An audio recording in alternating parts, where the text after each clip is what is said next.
L'Université adventiste de Californie distribue 1 million de couches. Les graines plantées lors de la campagne d'évangélisation Christ pour l'Europe entraînent des baptêmes dans de nombreux pays. Le prince d'un pays africain, accompagné d'une partie de la garde royale, se fait baptiser dans l'église adventiste. L'église au Japon ouvre le premier centre d'influence adventiste à Tokyo. Ces histoires et d'autres nouvelles pleines d'espoir, maintenant sur ANN.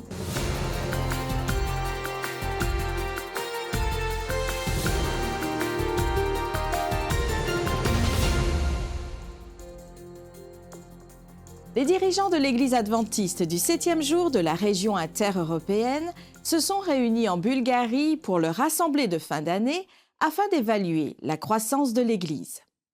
La région, composée d'environ 20 pays européens et ayant son siège en Suisse, compte environ 180 000 membres. La population s'élève actuellement à 340 millions de personnes.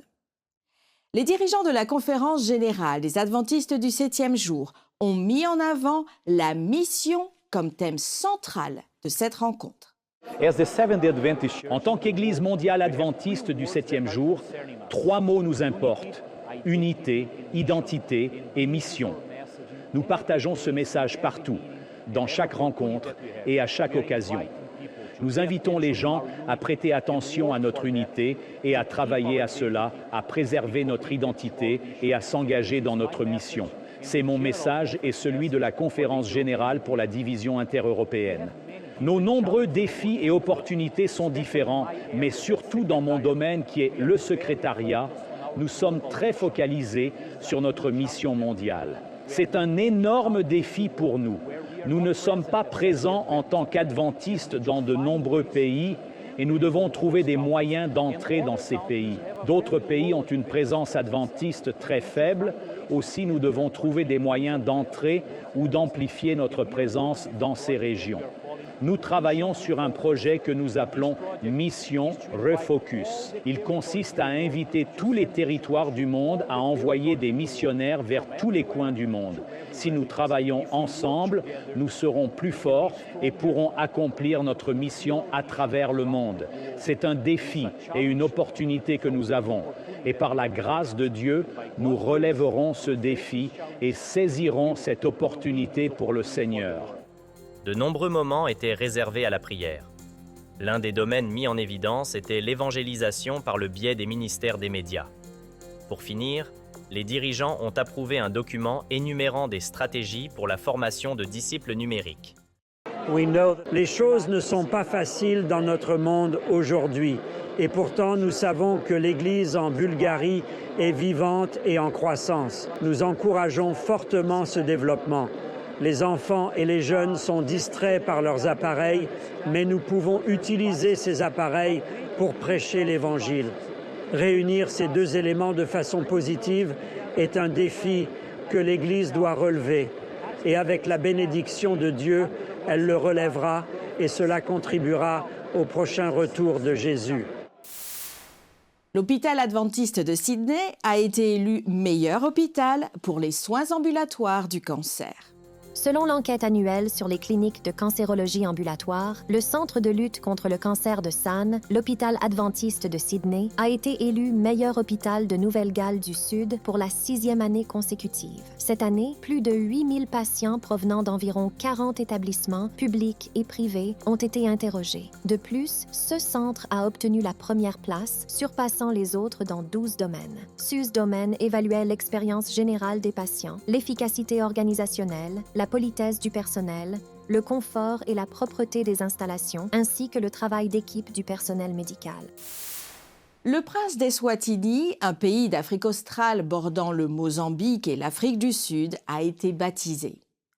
24 personnes, dont 4 guerriers de la sécurité personnelle du prince, ont également accepté Jésus-Christ comme leur sauveur. Noël Sibanda partage cette histoire incroyable. Mandla Chabangu, pasteur de l'Église adventiste de Lozita, a déclaré que la visite du président de la Conférence générale en février de cette année a joué un rôle très important dans la conversion du prince, car ce dernier a eu une très bonne interaction avec lui sur des questions spirituelles. Lorsque le dirigeant mondial, le docteur Ted Wilson, nous a rendu visite cette année, le prince Temsimba a également invité le prince Banzile. Ce jour-là, ce dernier a déclaré « Je veux faire partie de cette église ».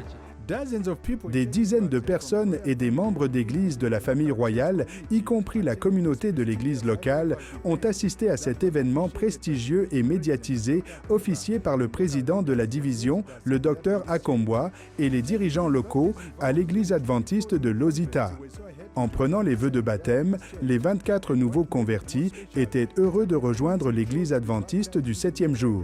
Le prince s'est fait baptiser dans la rivière voisine pour signifier son amour pour la nature, rendant le moment plus particulier. Des dizaines de membres d'église et des locaux sont venus nombreux pour assister au baptême du prince, baptisé au nom du Père, du Fils et du Saint-Esprit. Je me sens tellement chez moi. Et cet accueil chaleureux et incroyable de l'Église, du fond de mon cœur, j'apprécie humblement ce moment, un moment spécial dans la vie et un voyage incroyable que nous attendons avec impatience. Après le baptême du prince, tout comme l'histoire de l'eunuque éthiopien dans les Écritures, 4 de ces guerriers royaux ont donné leur vie à Jésus. Ils ont pris leurs vœux de baptême et ont tous été baptisés dans l'Église adventiste. C'est un signe que le prince est très actif dans l'évangélisation, alors que nous nous lançons tous dans notre plan stratégique « J'irai ». Le prince est déjà en action, comme en témoigne le travail qu'il accomplit en Eswatini. L'impact de Sa Majesté royale est vraiment marquant en termes d'évangélisation lorsqu'il se mêle à tout le monde, d'après ce que j'ai vu et vécu, lorsque nous sommes dans les régiments avec les autres régiments dans l'une des résidences royales. Alors que je parle, une étude biblique va commencer. Je me sens très bien. C'est fou. Comme si je n'avais jamais pensé que ce jour arriverait, et je suis trop content. Comment ça va aujourd'hui depuis que vous avez accepté le Christ? Je suis très reconnaissant et heureux de l'avoir accepté comme mon sauveur. Le président de l'Union de fédération de l'Afrique australe, la SAU, le Dr Paul Chongwe, a déclaré que ce moment rendait humble. Le prince a décidé d'être baptisé. Quelle journée! Nous sommes ici derrière cette belle eau, baptisant l'enfant de Dieu. Nous sommes très enthousiastes. C'est une journée formidable pour la Fédération d'Eswatini, mais aussi pour toute la famille de la SAU. Nous croyons que ce que nous avons vécu aujourd'hui va ouvrir des portes pour le prince, mais aussi pour la famille royale. Quant à la sœur du prince, ce fut une joie pour elle de voir son frère rejoindre l'Église adventiste. Son désir est de voir tous ses frères et sœurs choisir Jésus-Christ comme leur sauveur personnel. Je suis très heureuse pour mon frère. Je le félicite et lui souhaite la bienvenue dans l'Église adventiste du 7e jour. Le baptême du prince aujourd'hui est un signe certain que l'Église se développe ici, dans l'Union de fédération de l'Afrique australe, plus précisément dans la division de l'Afrique australe Océan Indien, et nous louons Dieu pour la moisson. Pour ajouter la cerise sur le gâteau, le président de la division, Dr Akombwa, vêtu de l'habit traditionnel swazi, a été invité par le roi lui-même à se rendre au palais du peuple, au palais du roi, la résidence des princes à Lofugazi. Des milliers de personnes se sont rendues au palais du roi pour écouter son discours. Puis, le Dr Akombwa, accompagné du président de l'Union, le Dr Chongwe et du prince Banzile, ont rendu une visite courtoise au roi lui-même. Nous avons enfin rencontré Sa Majesté en personne. Il avait pris l'engagement de nous recevoir. Je pense que grâce à la présence de l'Église au sein du palais, nous allons au-devant de jours incroyables. Quel honneur pour le président de la division, Dr Akombwa, d'avoir une audience avec le roi lui-même et de partager la mission de l'Église avec la famille royale. Pour ANN, c'était Noël Sibanda depuis Manzini, en Eswatini. Lors d'une journée dédiée à honorer l'héroïsme et le service des intéressés, 8 dirigeants chrétiens de l'Église adventiste du 7e jour de Jamaïque et de l'Université des Caraïbes du Nord ont fait partie du groupe extraordinaire de Jamaïcains reconnus pour leur service exemplaire lors d'une cérémonie de remise de prix nationaux et d'une investiture à King's House. Le gouverneur général, Sir Patrick Allen, a remis des récompenses dans différentes catégories, notamment la médecine, l'éducation et la bravoure. Dans la rubrique intitulée « Un message spécial » du pasteur Ted Wilson, le président de la Conférence générale des Adventistes du 7e jour aborde 2 formes de révélation de Dieu à l'humanité et voit comment chaque individu peut dévoiler ses révélations pour connaître Dieu intimement. Regardons une partie du message alors que le pasteur Ted Wilson explore ce que disent les Écritures sur la Trinité. Vous savez, mes amis, l'eau est une substance intéressante. Elle peut dévaler des cascades tonitruantes, remplir des lacs et des rivières qui se jettent dans la mer puissante. Elle peut se figer en glace, recouvrant les pôles, ou s'élever en vapeur glaciale ou bouillante. 3 formes, liquide, solide et vapeur. Pourtant, toutes sont une seule substance, l'eau. Peut-être que Dieu est un peu comme ça. Nous ne pouvons vraiment pas l'expliquer. Mais un seul Dieu, pourtant 3 personnes distinctes avec des caractéristiques et des rôles uniques, travaillant ensemble pour sauver autant de personnes que possible pour l'éternité. Ellen White dit « Il y a 3 personnes vivantes dans la triade céleste, au nom de ces 3 grandes puissances, le Père, le Fils et le Saint-Esprit. Ceux qui donnent leur adhésion au Christ avec une foi vivante sont baptisés. Et ces 3 puissances coopéreront avec les sujets obéissants du Roi céleste dans leurs efforts pour vivre la vie nouvelle en Christ. » Quelle belle promesse! Ne vous trompez pas à ce sujet. La divine Trinité fonctionne en harmonie comme un seul être au sein de la divinité, d'éternité en éternité.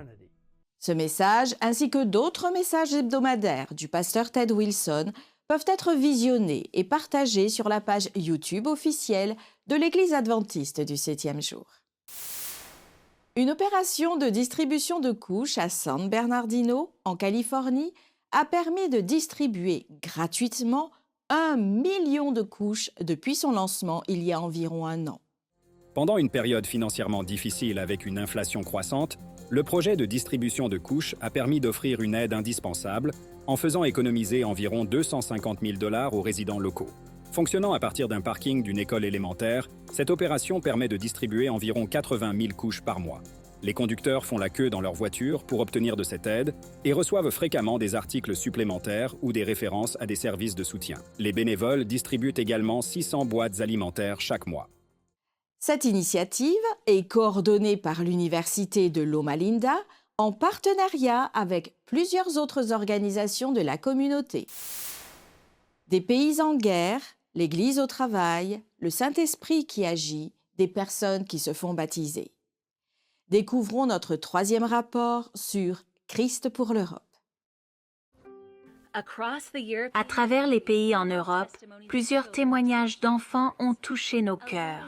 Freddy, âgé de 11 ans en Roumanie, a été profondément marqué par l'Évangile. Freddy a proclamé « Je sens que Dieu m'appelle à devenir pasteur dans le futur et je veux être baptisé maintenant. » Dans Message à la jeunesse, page 202, il est dit que les jeunes sont les évangélistes les plus efficaces auprès des autres jeunes. Des prédicateurs ou des membres d'églises avancés en âge n'ont pas la moitié de l'influence que des jeunes gens consacrés à Dieu pouvant exercer sur leurs camarades. En Ukraine, Ivan 13 ans avait un ami qui priait pour lui depuis 2 ans. Il a grandi dans la foi orthodoxe mais a entendu parler du sabbat à une réunion d'évangélisation. Quand il a lu lui-même dans la Bible, il a compris que le sabbat du 7e jour avait du sens. Ivan a été baptisé. Maintenant âgé de 22 ans, il participe aux événements de Christ pour l'Europe et étudie pour devenir pasteur. Élève en maternelle, Hannah, âgée de 5 ans, en Serbie, a été poussée à inviter ses 2 enseignants orthodoxes aux réunions. Hannah est un audacieux exemple pour toute la congrégation qui l'a rejointe dans la prière pour ses âmes. Rencontrez Lucas, âgé de 17 ans, un passionné de musculation à la salle de sport. Il a non seulement adopté le mode de vie du message de santé, mais a aussi développé sa propre foi spirituelle. Tout le monde s'est réjoui quand il a choisi le baptême après avoir assisté à Christ pour l'Europe. Voici Nikolai de Russie. À l'âge de 17 ans, une jeune fille, Anya, a été transférée dans son école. Nikolai a attiré l'attention d'Anya et elle a commencé à prier pour qu'il accepte Jésus. Pendant 3 ans, Nikolai fréquentait l'Église, voyageant depuis une autre ville même lorsque ses parents s'opposaient à sa participation. L'attachement de Nikolai à Anya a alimenté sa curiosité sur sa foi. Quand les doutes l'assaillaient, de nombreux membres d'Église pensaient ne plus jamais le revoir. Mais Nikolai a surpris tout le monde en assistant aux réunions chaque soir, et pour la plus grande joie d'Anya, il a répondu à l'appel. Aujourd'hui, Nikolai est baptisé et maintenant marié à Anya. Priez pour cette petite famille chrétienne devenue un phare de vérité en Russie. Dieu a récompensé ses croyants pour leur décision de rester forts malgré les difficultés, d'obéir à ses commandements et d'être ses témoins. Natalia, une Arménienne de 15 ans, a partagé cela. Ce n'est pas facile d'être la fille d'un pasteur, car tout le monde attend de vous que vous donniez l'exemple. Il était bien connu qu'elle refusait d'aller au lycée le jour du sabbat. Lorsqu'un de ses examens était prévu le samedi, elle refusait de la passer et défendait sa position. Le directeur ne comprenait pas l'importance de sa détermination. Finalement, son examen a été reporté et elle a obtenu les meilleures notes. C'était un témoignage auprès de ses camarades et professeurs qui s'interrogeaient sur ses croyances religieuses. En juin, après Christ pour l'Europe, son rêve d'être baptisé lors d'un camp de jeunesse s'est réalisé. Dieu crée un chemin, que ce soit un jeune adolescent ou un adulte qui passe par une épreuve et honore son saint jour du sabbat. Yuri, un Ukrainien de 31 ans, a déménagé en Biélorussie il y a 5 ans. Il a grandi dans une famille orthodoxe. Il ne savait pas que sa sortie pour acheter du miel à un pasteur adventiste aboutirait à des études bibliques et à son baptême à la fin des réunions. Le plus grand défi de Yuri était son emploi du temps. Il a décidé de respecter le sabbat malgré sa dépendance totale envers son employeur. Dieu a récompensé la loyauté de Yuri envers le 4e commandement. Son patron lui a accordé des horaires de travail qui ne sont plus en conflit avec le sabbat. Aussi insignifiants ou grandioses que puissent paraître les miracles de Dieu, les résultats sont appréciés parce qu'une âme a été sauvée. Comme lorsque l'impatience de cette dame arménienne s'est transformée en colère contre Dieu parce que les documents gouvernementaux dont elle avait besoin pour déménager ont connu des retards successifs, étaient retardés les uns après les autres. Finalement, elle loue le timing de Dieu, car elle a pu assister à une série d'évangélisations, apprendre la vérité biblique et être baptisée dans l'Église du reste. Le Centre communautaire adventiste Yanagi, premier centre d'influence adventiste du Japon, a officiellement ouvert ses portes. Situé à Nakano, à Tokyo, ce centre urbain d'influence, aussi appelé CUI, vise à offrir un espace accueillant pour les jeunes planteurs d'églises adventistes. Il cherche également à bénéficier à la communauté locale en favorisant le lien social et en servant de centre pour les services communautaires. Le CUI fait partie du projet Mission Insolite Tokyo, une initiative conjointe de la Conférence générale des adventistes du 7e jour, de l'Église adventiste du 7e jour au Japon et de la région du Nord, de l'Asie et du Pacifique.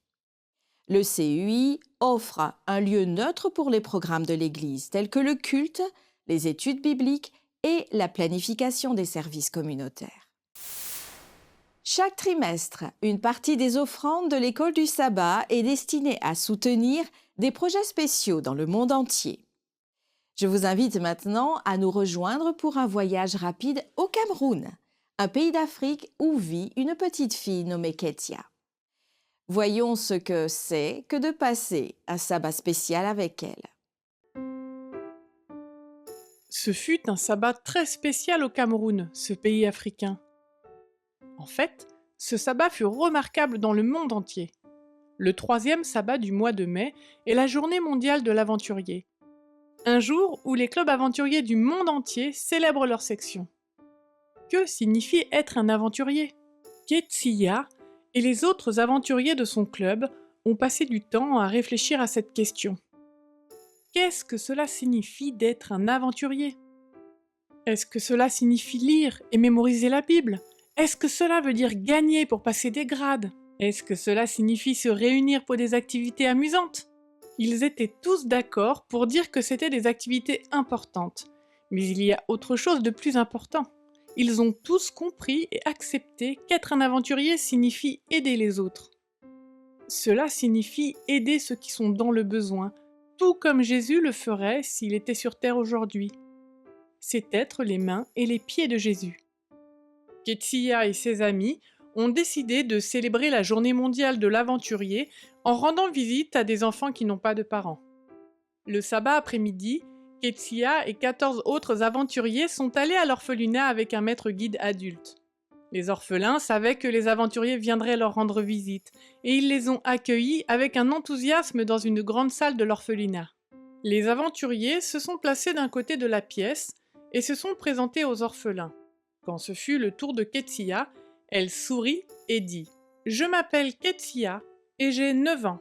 Je suis une adventiste du 7e jour et je fais partie du club d'aventuriers. » Ils dirent tous qu'ils étaient adventistes et aventuriers. Puis les orphelins se sont présentés. Aucun d'entre eux n'était adventiste ou aventurier, mais ils étaient curieux d'en savoir plus sur eux. Une fois les présentations terminées, le maître guide fit signe aux aventuriers de se mettre ensemble. « Nous allons chanter quelques chansons », a-t-il déclaré. Ketia et les autres aventuriers ont chanté avec enthousiasme des paroles sur Jésus. Ils ont tapé dans leurs mains pour certaines chansons et fait des gestes pour d'autres.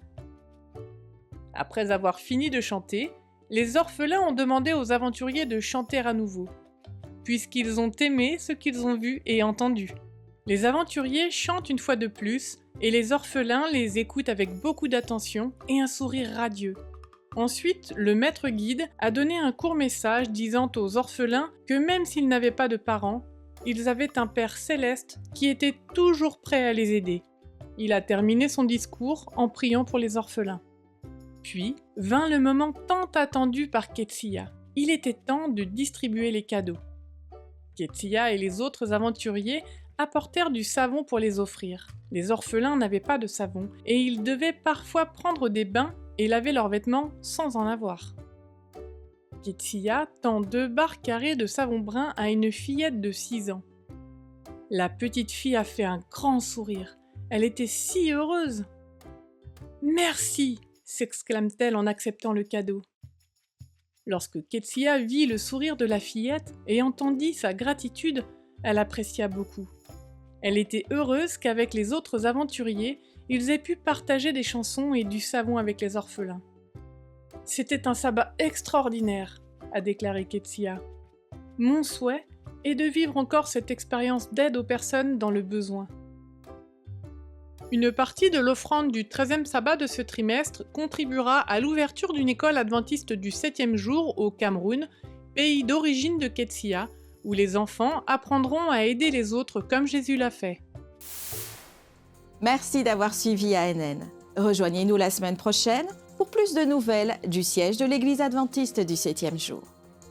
Saviez-vous que l'Église adventiste du 7e jour a une chaîne YouTube où vous pouvez regarder ANN Vidéo, ANN in Depth et plein d'autres vidéos étonnantes sur la prophétie, la santé et l'étude de la Bible? Cliquez sur le bouton « S'abonner » pour ne jamais manquer une nouvelle vidéo. Vous pouvez également nous laisser un commentaire ou un sujet de prière. Une équipe prie pour vous 24 heures sur 24 et 7 jours sur 7. Avant de nous quitter, voici une bonne nouvelle tirée de Romains, au chapitre 15 et au verset 13. Que le Dieu de l'espérance vous remplisse de toute joie et de toute paix dans la foi, pour que vous abondiez en espérance par la puissance du Saint-Esprit. Ainsi s'achève notre programme de cette semaine. N'oubliez pas que vous pouvez toujours visiter adventiste.news/fr pour des nouvelles quotidiennes et des vidéos. À la semaine prochaine pour d'autres nouvelles de foi, d'amour et d'espérance. Que Dieu vous bénisse.